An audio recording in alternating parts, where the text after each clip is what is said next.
Welcome to the Shark Tank Podcast. Each week, one of the best entrepreneurs from ABC's network smash hit Shark Tank teaches you how to swim with the sharks without being eaten alive. And now your host, serial entrepreneur, TJ Hale.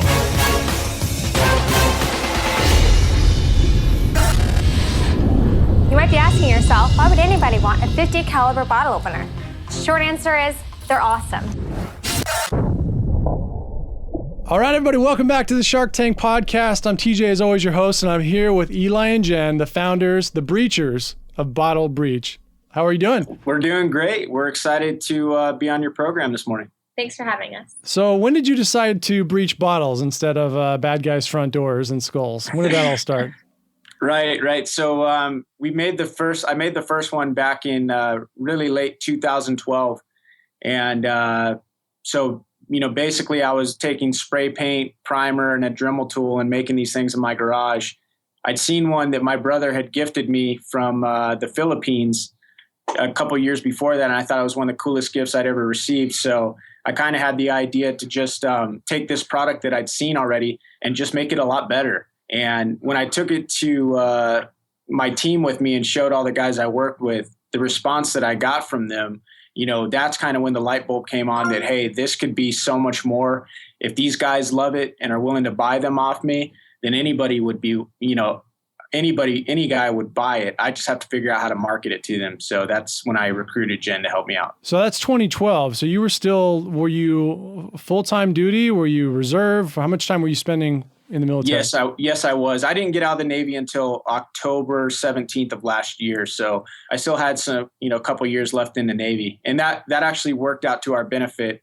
I'm sure as many entrepreneurs that have been on your program before will say that a lot of times it's really good if you have a day job, while you're starting your startup so that you have stability taken care of. And if you're willing to burn the midnight oil and work well into the night, you can really start a business, using that format. So if you're a firefighter, there's a lot of downtime. I know firefighters who have side businesses. They get the 3 days off. What does that look like for you in the military? I mean, is it like they can't day trade because the bell could go off any second, but for you, like how often do you got to gear up and get out the door? How much downtime do you actually have? Right. Well, it just depends on your status. In 2010, I did my last deployment with SEAL Team 3.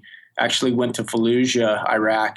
And after that, I kind of became an instructor. And so most of my roles were, as an instructor, teaching other SEALs, some of the lessons that I'd learned. So in that environment, usually you well enough in advance that you can plan, the business and operations around your schedule. And, if you have a partner like Jen, who's solid and can run things while you're gone, it really helps out. So we made it work. That's the great thing about e-commerce is that you're not having a retail storefront. You're not open 9 to 5. We're open 24/7. And so we're able to sell at all times. When the kids went to bed at night, from 8 to midnight, that's when I would answer convos from people online and get back to everybody on Facebook. That's awesome. And we're going to talk about that, the Etsy store. I know that's where you started. I was curious, one thing they didn't show in your Shark Tank episode, how many ideas did it take you to get to the bottle breacher? I mean, I know that, was that the first thing you tried, or were you kind of schlepping stuff to your buddies like every couple of weeks and then finally you had one that hit? Well, I might not nail your question here, but this is definitely a part of our story that we love to tell people about and other entrepreneurs that are up and coming. I actually was a partner in a business long before I started Bottle Breacher. It was called Acumen Performance Group, and it still is. Matter of fact, there are a bunch of Navy SEALs and then one Olympic sports psychologist that they go around and they work with pro sports teams and corporations alike and just kind of teach them the lessons that we've learned in the SEAL teams and kind of how we operate and stuff like that. And I love doing the business. It was a great opportunity for me. I learned a lot. Had to do a lot of public speaking and, teaching, which, has definitely helped me in everything I've ever done. But honestly, it wasn't paying the bills. So that's one of the things I took from reading Mark Cuban's book before I ever partnered up with Mark Cuban in the Shark Tank was one of the gems I pulled out of that book was you only have to be right once. Right. Basically, he was telling entrepreneurs, hey, you might not get it right on your first try. You might not get it right on your fourth or fifth try, but just keep at it. And eventually you'll hit a home run. And so I know that was the case with Jen. Jen had, I think, more success than I did early on in her businesses. And she was profitable in 2 online ventures before Bottle Breacher ever started. Okay. And that's what really gave me the confidence to go to her and ask her if she could help me pull this off.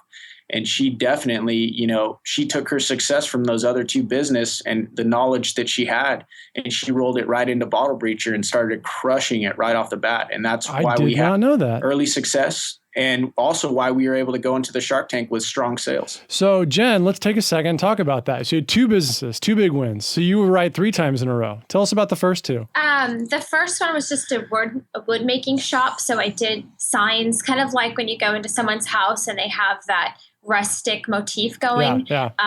And then my second that's still actually up and running on Etsy, called Poppy Seed Prints. And I did graphic design and scriptures and baby shower gifts, and it was doing really well. And when actually Eli asked me to join Bottle Breacher, I originally told him no.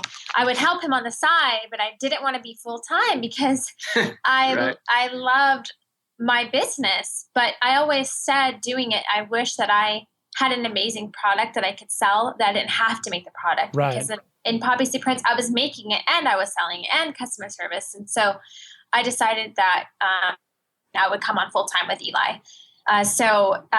A lot of it stems from the fact that I have a business degree. I have a business mindset. I was in banking for about 8 years right before Eli and I got married. So that really took me into the sales part and the marketing and accounting of Bottle Breacher. Cool. So you were already doing, those businesses were on Etsy, right? So you kind of had Etsy down by the time you started selling Bottle Breacher on there. Yes, I did. Yeah. That's why we started on Etsy. The only reason why, I didn't know how to set up my own website at that point. And so we started with Etsy. Yeah. And I know there's a lot of people in the audience who use Etsy. So, maybe we'll touch base afterwards and kind of, it seems like Etsy's the perfect starter place, especially if you're not familiar with WordPress or you can't afford a developer. At what point did you kind of make the switch and say, all right, we're a full-on e-commerce platform now?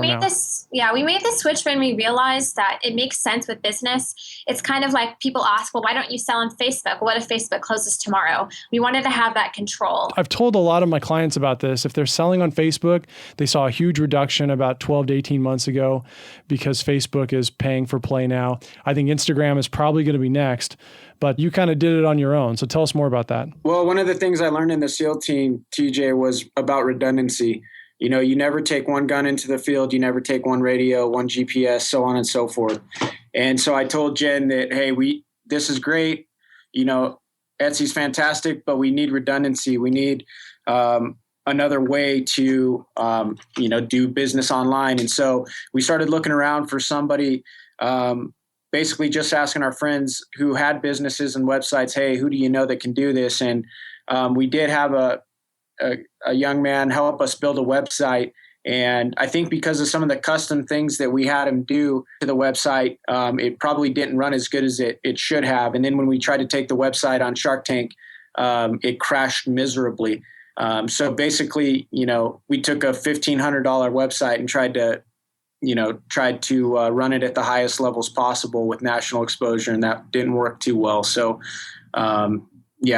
That's kind of the whole website story in a nutshell. Gotcha. Tried to sell $1 million worth of product on a $1,500 engine, huh? Yeah. When I talk to people about it, I kind of equate it to trying to take the best mechanics in the world, put it on a Toyota Camry, and then race that thing in the Indy 500. It's you can put superchargers on it, exhaust, everything you can think of to make the car faster. But at the end of the day, that car was never meant to race in that race. So that's kind of what we experienced. Yeah, absolutely. I get it. And, let's talk about when you decided to go on Shark Tank. Was this something where the two of you were fiddling or like, what would be awesome is if we went on Shark Tank, or did it happen some other way? Take us through it. So basically, I've been a fan of the show since practically season 1. Oh, and wow. I had started to get Eli to watch it at night, and he fell in love with it right away. It's just such a unique system and program.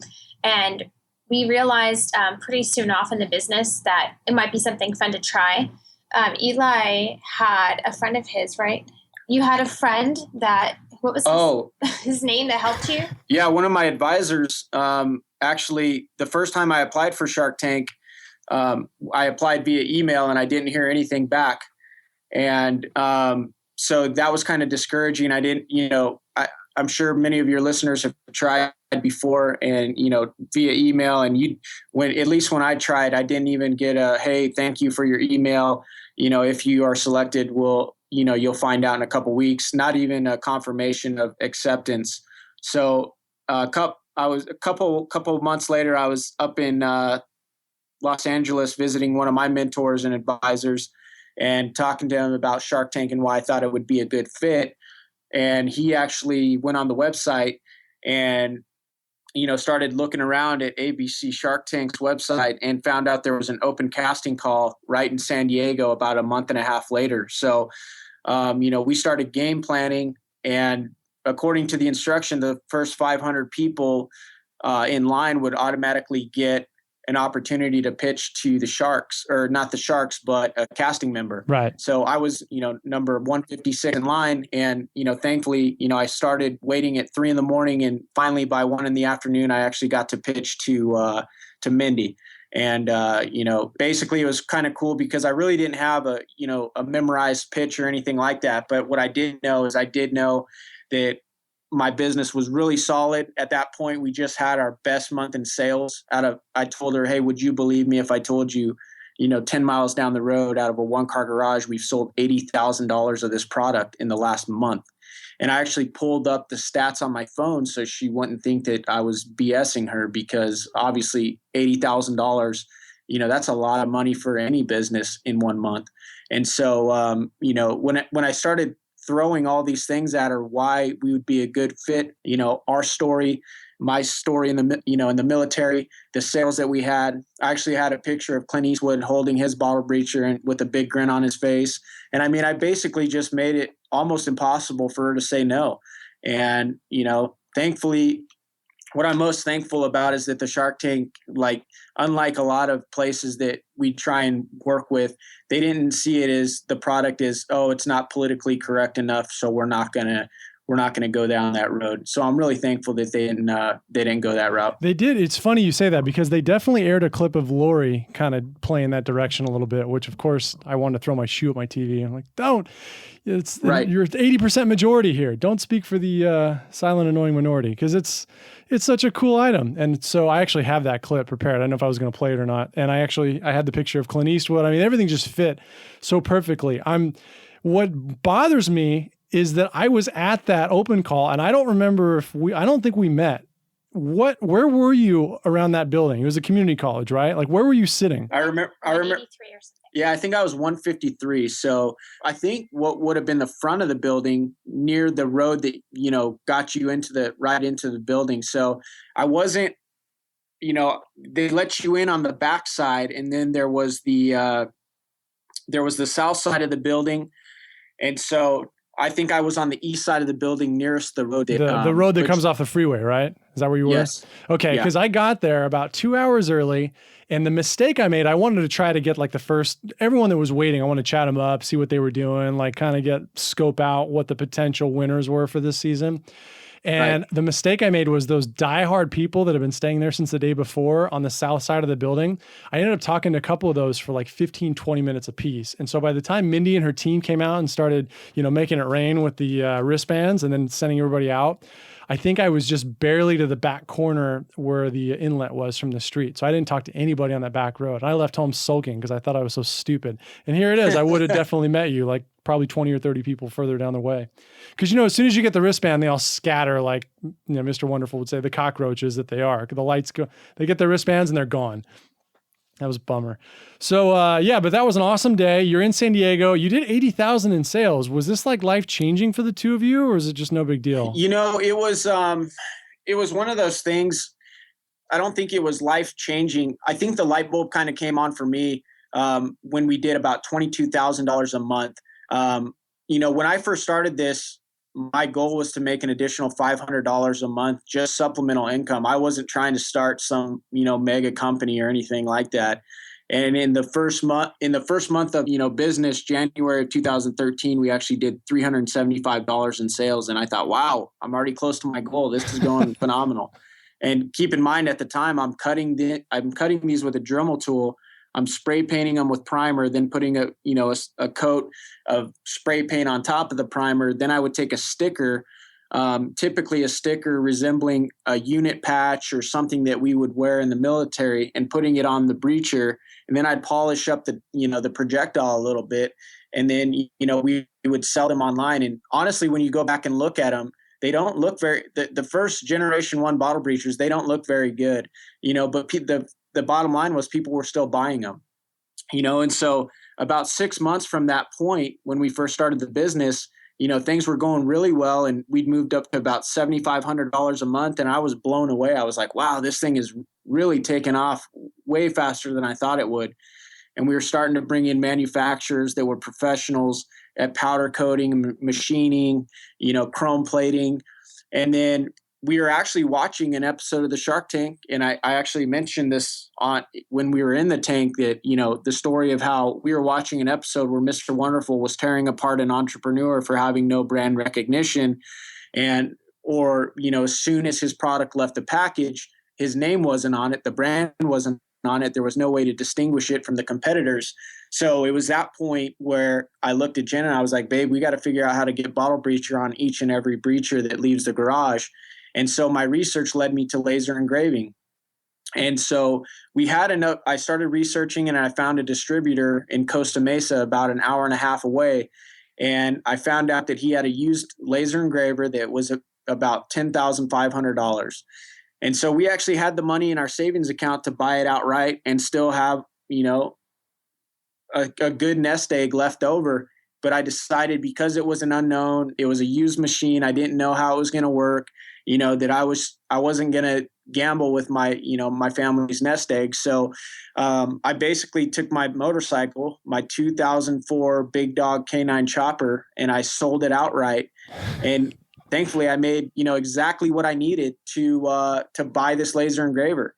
And so and that's something we love talking about with Bottle Breacher, and young entrepreneurs is, are you willing to sacrifice? Are you willing to give up something that's important to you? Because let's be honest, not everybody starts out with $1 million and $1 billion investors. So it's like sometimes that capital has to come from somewhere. And a lot of times, if an entrepreneur is willing to sacrifice something that's important to them, whether it's a China set, or your golf clubs, sometimes that's enough right there to jumpstart your business. And I'll tell you what, a month and a half later, after selling the motorcycle, buying the laser engraver, not only were we able to brand every bottle breacher that left the shop, but we made our sales triple. We started making $22,000 a month instead of the $7,500 a month. And that was within a month and a half. So we love telling other entrepreneurs about that, our story. And I think a lot of times it helps them and encourages them that, maybe think outside the box a little, and you don't always have to go to the bank for a loan or, go on Shark Tank or, something like that. There are other ways to, get capital. It's funny because you're a better man than I am. I'd have been like, hey, honey, or in this case for you, Jen, do you have anything you can sell? Before the big dog. Big dog goes last. I know, man. It was. I don't have anything though. I don't really buy a lot of stuff. Yeah. I'll have to send you a picture of it sometime. It was a gorgeous bike, and it was actually like my therapy. I bought it after my 3rd deployment to Iraq, and it was kind of my gift to myself for coming back, alive and with all my parts, and I still miss riding, and Arizona is a great place to ride. And I know eventually I'll buy another bike, but, right now, we've kind of got in a system of just continually taking our profits and reinvesting in the business. And, we're looking to make some big moves right now. And, it's one of those things that, we've learned, we thankfully been fortunate enough to learn the lesson that,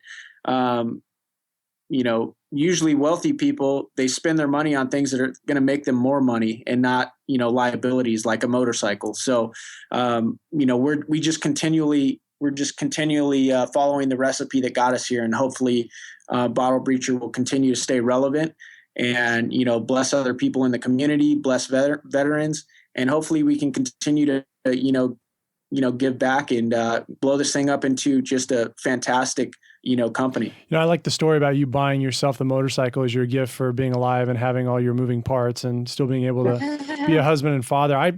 When I saw the picture with Clint Eastwood, that was quite a while ago. I caught that on Facebook or somewhere, and I had just watched American Sniper, and it was on again the other night. And my wife and I don't watch a lot of movies. It just seems like we do too much work and we're pretty busy, but right. I took the time to watch like the last 2/3 of it. And at the end, I just cried like a freaking baby, just like, I mean, that movie is awesome. So I wanted to ask you as a SEAL, are there names, are there places, or a lot of those things personal to you, or were you kind of in different areas doing different things? Well, that movie is very personal to me because, Chris Kyle was actually my boss from 2006 to 2008. So Whoa. When you watch the movie and you see it come up, deployment 4, I think there's a little screenshot that has text that says deployment 4. That's when we were in Solder City, and I was on that deployment with Chris. So and some of the other actors in the movie are guys that I know and have worked with, and so it's definitely, that whole story is definitely, rings true and is personal to me. But I'm just glad that, I knew when I checked into SEAL Team 3 back in 2006, and I was almost immediately thrown into Chris Kyle's platoon. I knew that I was working with some guy that there would definitely be books and possibly movies written about. I mean, when I checked into SEAL Team 3, his nickname was The Legend. And, it honestly, at times it was really difficult working for Chris, just because, the expectations were so high, and, it's not easy. It's not easy a lot of times being a new guy at a SEAL team. You don't get treated so well. We'll just leave it at that. But, all in all, I feel very fortunate and blessed to have worked for the man. And I feel fortunate that I went through that adversity and was actually thrown into the pressure cooker once again, because what I found in life is I've always become stronger when I've gone through adversity. So, it's just made me that much stronger. It's made me that much more accountable and less likely to make excuses when things go wrong, and, more likely to point the finger at myself first and, realize what I could have done better to have avoided whatever I'm dealing with right now. So my experience in the SEAL team, as I said on the show, was just unbelievable. I wouldn't change it for anything. Sometimes you even look around and you're like, wow, I can't even believe that I get to work with these guys every day, because, I barely graduated high school. I was told by doctors when I was a young kid that I had either asthma or exercise-induced bronchitis. And I don't think too many people would have picked me to be in that position. So it's one of those things where I just feel, you're constantly surrounded by just the best of the best. And it makes you elevate your game just to be a part of it. And, I feel very fortunate to have that background. So first things first, I have exercise-induced bronchitis, and it sucks big time. It's no fun. Right. It's good to know when you're running, when you're doing things though, you're like, I know I'm going to have to work 20 or 30% harder if I get a mild flare up just to kind of hang with all these other guys. So, going in, like, it's going to take everything you got, which has always been a huge motivator for me. But number two is someone who no military involvement whatsoever. I mean, I'm a big respecter of what you guys do. I remember listening to interviews with Marcus Luttrell and then reading American Sniper and just thinking these guys are the ultimate, like, BAs of the world. I could sit and talk about SEAL Team 3 and those experiences in SEAL Team 6 and just sponge all that stuff up. I'd love to chat with you about Bo Bergdahl and like getting that guy in a dark room, but maybe on another podcast. So as far as Shark Tank though, when you came out and you're grinding it, I want to talk about when you're actually on the show. Your guys' segment was fantastic. I'm about to air Captain Ashley Drake's episode today, as a matter of fact, and I really enjoyed the entire veterans episode. But I have a couple clips here I want to play. And the first one is that when Mr. Wonderful expressed interest, he actually gave you a straight equity offer. And your response to this made everybody laugh hysterically. Yeah. So I'm going to play it real quick. I like the story. It's very simple. I've made money with military guys because they're focused. I'll do it for 20%. Straight equity. Wow, I'm honored to get that offer from you. So. No. I really am. You know what? I never thought I'd get an offer listen, like that from I like you. your story. That's awesome. Listen, I structure my deals based on the risk I'm taking. And I think this business can be grown. Well, if that's the case, he obviously thinks there's a lot of risk. There's hardly ever an opportunity to give someone straight equity because everyone looks shocked that he gave you that offer. It was funny because we contingency planned backwards and forwards on what exact dollar amount we thought maybe we could leave out the door giving him a royalty, just because we knew that that's what he was going to ask for. And then he turned around and did that, which I think it threw us for a loop because we didn't expect it. And at that time when we were filming, he hadn't done that too often. He's doing it more often now, giving straight equity deals. And so it was surprising to us. So it sounded like the two of you were interested from the get-go in Mr. Wonderful. Obviously, there was interest in Mark. Was that your optimal deal going in? Yeah. So basically, like I talked about redundancy with the website earlier, our goal was to recruit Mark Cuban and any other shark that we felt like would be a good fit, that we thought would seriously be interested. Because a lot of the sharks, every shark has their strengths and weaknesses, as we all know. It's just, you want to make sure that they're really interested and they really think that they can help you out, so that was kind of our plan going in. Mark and any other shark that we thought would be a good fit that seemed interested.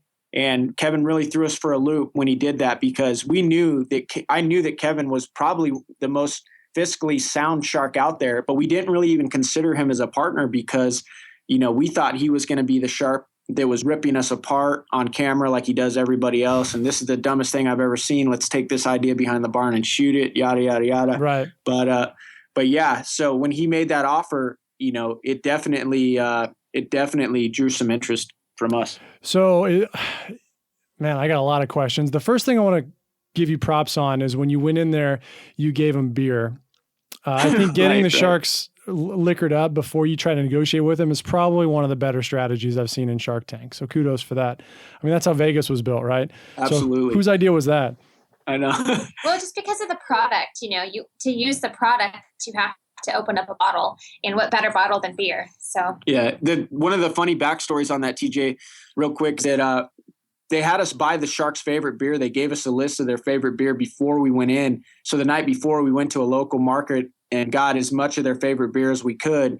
And then when about an hour before we went on set, the backstage guy that was taking care of props said, "Hey, Eli, we're going to scrap all that whole idea about the beer.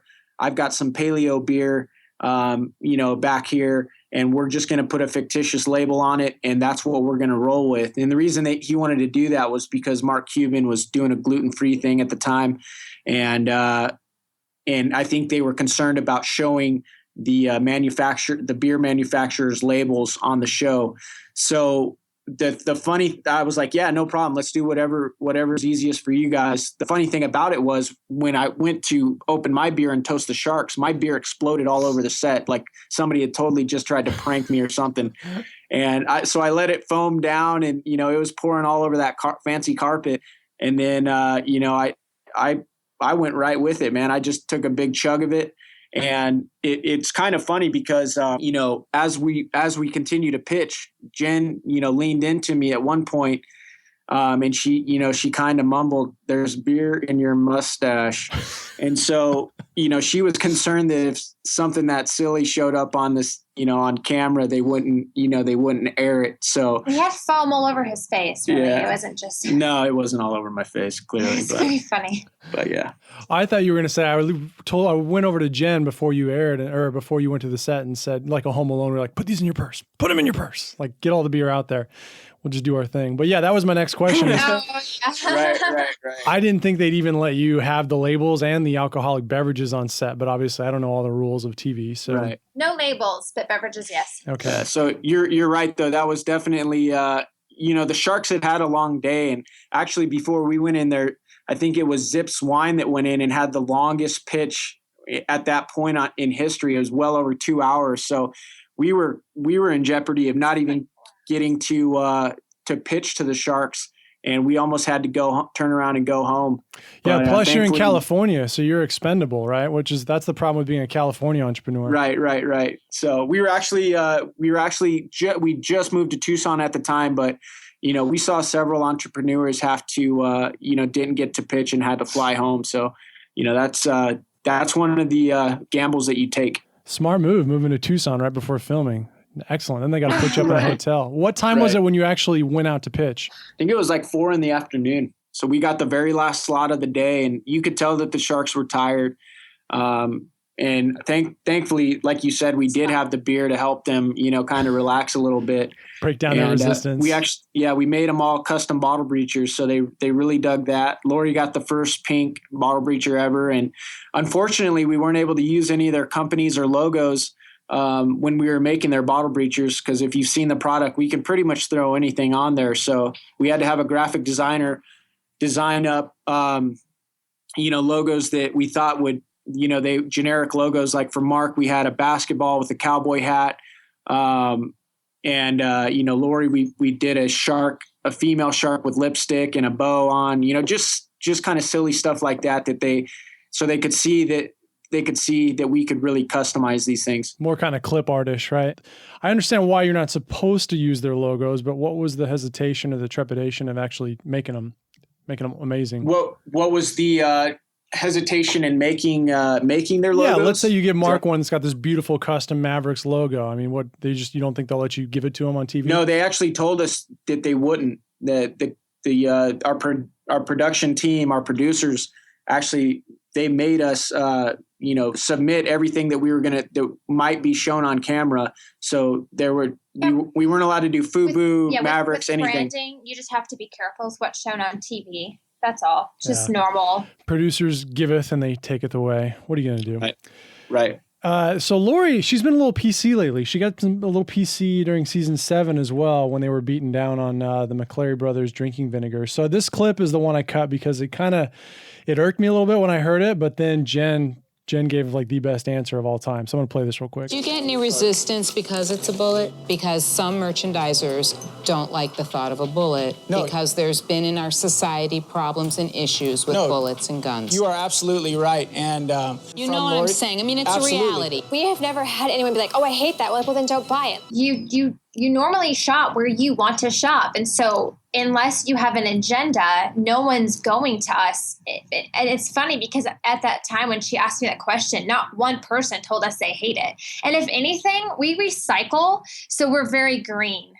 Right. Just putting that out there. There you go. That's our little green spin on the bottle. We recycle these bullets. And if anything, if you want to make it more PC, we're taking them off the battlefield. You cannot reshoot these. It's done. We're taking it off. We're taking it away, and we're making it a green, fun thing. And so, but right at the end of the day, TJ, I mean, you look at all these hunting brands. You look at Duck Dynasty. I mean, there's markets. We have a huge market, obviously, for people that don't find offense to it. And I mean, a lot of these companies that target the same demographic that we do are, multi-million and billion-dollar companies. So, right. I think it's just she's not used to playing it. Her products typically don't target that demographic. Yeah, and actually, let me play the second clip because you touched on exactly the point that I wanted to make here. Here it is. I like you. You have a niche market, but I like big markets, and so I'm out. I was untying the shoe, preparing to launch it as a projectile at the screen. Like, Lori, what are you talking about? I'm like, this is a humongous. And first of all, here's the thing. There's a lot of good businesses that attack big markets that don't do $500,000 in sales, like in their first year, which is what you had year to date. Thinking if that's not proof of how big this market is, when you guys are fumbling through it and admittedly making a product that isn't as good, nearly as good as it could be, that to me, the takeaway was even smart people get things wrong all the time if it's not their sandbox. So Jen, I appreciate you saying what you said because then I didn't have to call her and say it myself. No, yeah, she's a sweet person. I have to say, while I was there, I talked to her more than Eli did just because of where I was standing in the room. And she was amazing. She had great questions. Her rebuttal was amazing. She actually, was proud the fact that I ran a lot of it when Eli was busy with the military. And I have nothing but the utmost respect for Lori and everything she does. And she would have been a great partner. And, we're excited for all of her success. No, and it's nothing, Lori, and I know Lori, I like Lori. It's not that at all. It's that I'm looking at this going, okay, let's take what we know. Let's take the size of the military. let's take the amount of guns, which outnumbers the amount of people in the United States, the amount of hunters, blah, blah, blah. I mean, it's a no-brainer for me. And I think obviously Mark and Kevin got it right away, especially Kevin, who you didn't anticipate would want to be a partner. So let's talk about what happened after you got out. What did the Sharks do to launch you into overdrive? What have the sales been since? Talk to us about how you took advantage of the Shark Tank tsunami. Right. So our story is a little bit, I think, different from a lot of entrepreneurs. We actually didn't close with the Sharks until the week after. We had an issue come up where we had one of our competitors send us a cease and desist letter the very week that we were going on Shark Tank. I think they got a little scared that they knew we were going on Shark Tank. So they basically tried to threaten us and say that if we did in fact go on the Shark Tank and didn't stop selling a similar product, that we were going to be liable to the tune of about $2 million. So that's a preemptive strike for you non-military people. Right. Absolutely. So we had to disclose that to our Sharks, and we had to disclose it to them, and then they had to kind of take a step back and decide if they still wanted to make a deal with us. And thankfully, they both decided that they were going to, take a gamble on us. And I think it's turned out really well. And so we've been working with Mark Cuban's team, to help us develop the business, help us develop our website, help us. I'm not sure, TJ, if you know Abe Minkara very well, but Mark's head of new business development, but he's an amazing guy, and he's been helping us develop a retail strategy. So we've been working on getting into retail the last probably 3 or 4 months.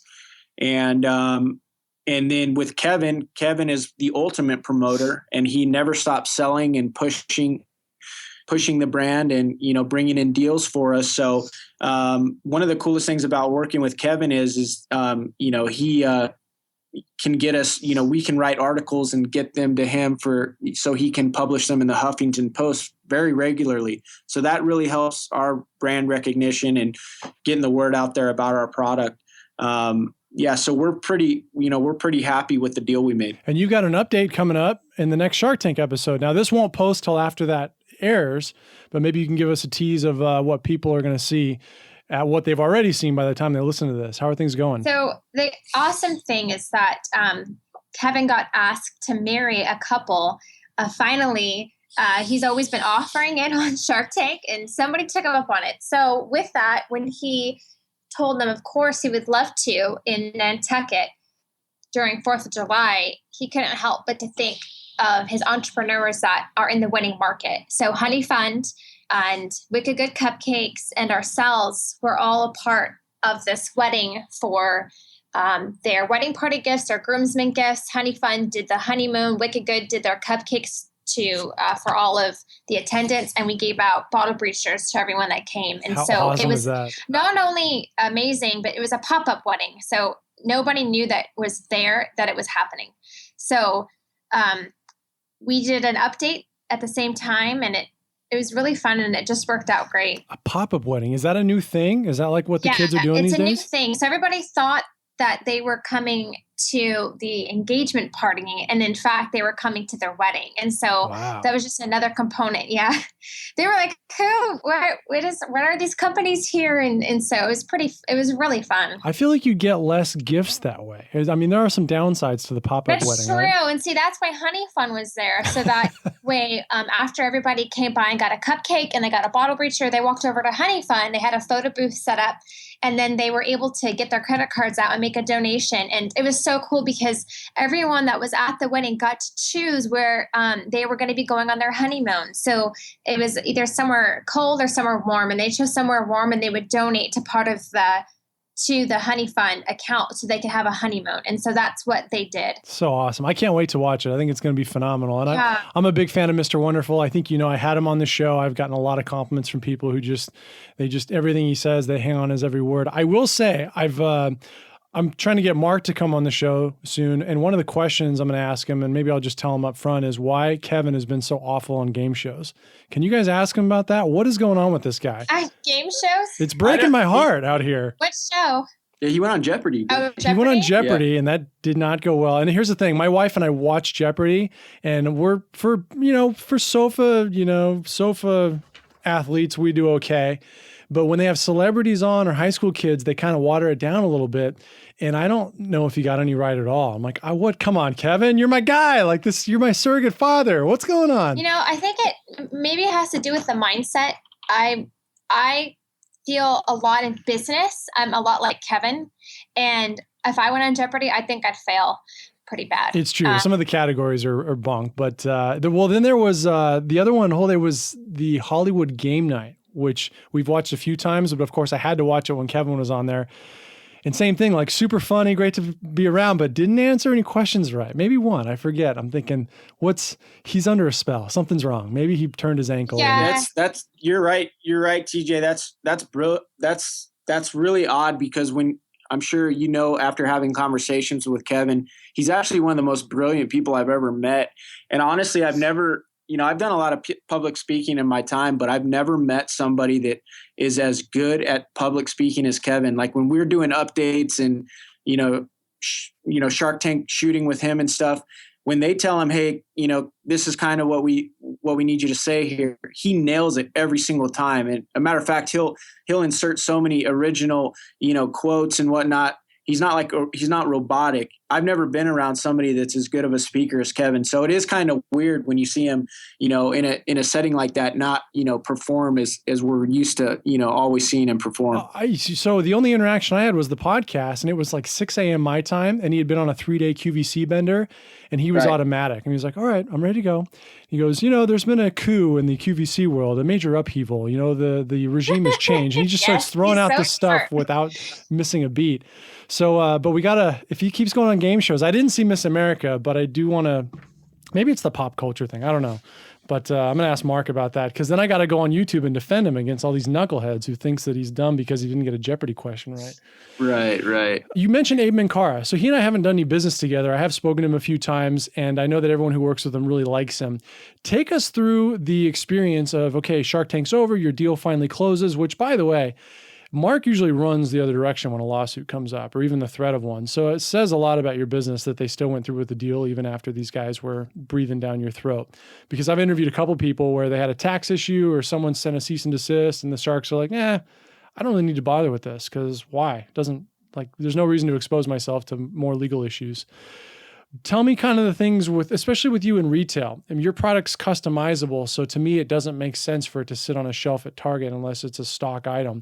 Talk to us about the mindset and what you've done to help scale the business with the team. Absolutely. So, and the customizable aspect will always, I think, be kind of our bread and butter, TJ. But we actually did just launch a new SKU called the Vintage SKU. Basically, where we don't have to put all the extra love and attention into chrome plating and putting a high polish and, laser engraving somebody's name on it. Basically, it's like the first bottle breacher I ever received from the Philippines. It doesn't, nothing special was ever done to that piece, but I thought it was one of the coolest gifts I'd ever received. And so did all my buddies that came over to have beer with me. So basically we're just taking that idea, putting the patented bottle breacher cut in it, and, we're putting it on the shelf. And, this is honestly what a couple of our competitors have already proven, can be done and is being done. So, that's kind of the direction that we're headed with it. And, we're pretty confident that we're going to be successful. Can you give me any update on numbers? Can you blow our minds with how things are going compared to your beginnings at $80,000 in the first month or quarter? I think our first update was 2.5 million. And then now, to be honest, I don't have it on top of my head. I didn't know we were going to duck numbers, but we are doing amazing. We keep exploding every month. Part of us, the humbleness, thinks, when is this going to pop? But it just keeps getting better. And I think it has a lot to do with the hard work and dedication. And so, and the expanding products, Eli's mind, it's like this amazing new products, new technology. It's amazing what he's come up with. So, but we are over 5 million since Shark Tank, TJ. So, I mean, yeah, so we're doing pretty good. And we're actually coming into, one of our busiest seasons, the holiday season. So I think, we still have about another month before we're 1 year after the Shark Tank. So I'm pretty tickled about where we're at. And, I think next year is just going to be that much better. Next year I think is going to be the year of retail and also licensing. So we definitely have strategies on how we're going to, continue to bring this business into the future. And, it's exciting to just be a part of. Yeah, I love the first update. I love you talking about helping other veterans, because I think that's just we talk about PC. I mean, let's talk about how many veterans come back and are just lost. Absolutely. Right? Rejoining society, getting meaningful employment, starting businesses. I think that's a huge area of opportunity for entrepreneurs. And so I think that's fantastic. And the fact that you're in Tucson, I would love next time I'm in Tucson to come by. Obviously got to grab EG's and then come over. And do you guys have an operation there, or are you kind of just virtually running the company from Tucson? No, we absolutely have an operation. We do a lot of it. We do a lot of it right here in house. So we'd love to have you. We'd love to make you your own custom bottle breacher. And, you might even like the wine opener instead. So we're actually launching that product this week. I don't know if you've seen it online, but it's amazing. And we've actually been issued a design patent already for it. And we actually had over 700 people sign up for the pre-launch of it that wanted to order it before it went on sale. So we're currently in the process of taking care of those folks. And then I think Thursday it actually launches on the website. So we'd love to have you come down. We'd love to make you whatever you like. And back to your talking about veterans, we actually have 5 veterans that are currently employed here. So about 25% of our workforce is, former veterans. And we're actually getting ready to bring on another guy later this month that's going to help us with the holiday rush. And, furthermore, your point about, a lot of these veterans coming back and the transition for them is tough.